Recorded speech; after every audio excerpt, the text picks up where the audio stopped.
ڕێگای کەرکووک بەغدا بەهۆی خراپی و تێکچوونیەوە ڕۆژانە ڕووداوی هاتوچۆی لێ ڕوودەدات.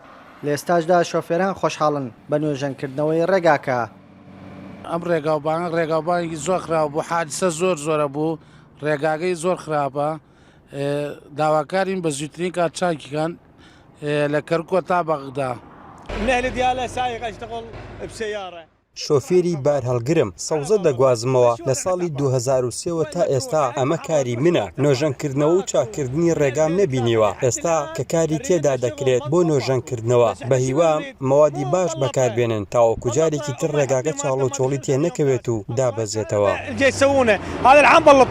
بەڵام ئەم جادانەی سە تۆی بینی هەمووی تاسەیە گشتی چاڵ و چۆڵی یادیگەشتی لۆج بووە حاڵی دەبرات.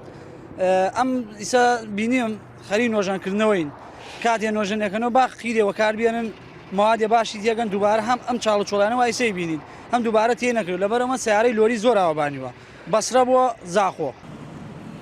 حکوومەتی عێراقی لە ڕێگەی وزارەتی ئاودانکردنەوە و نیشتەجێبن و شارەوانیەکانەوە ڕێگای کەرکووک بەغدا نوێژەن دەکاتەوە کە بەشێکی ئەو ڕێگایە لەلایەن ڕێگاوبانی کەرکووکەوە جێبەجێ دەکرێت.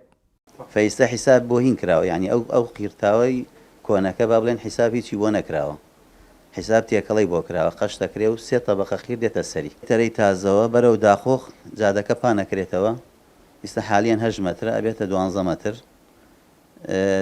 لە دووزەوەش بەرەو کەرکووک عینەن ئەبێتە 12 مەتر بۆ مەسافەی 10 کیلۆمەتر.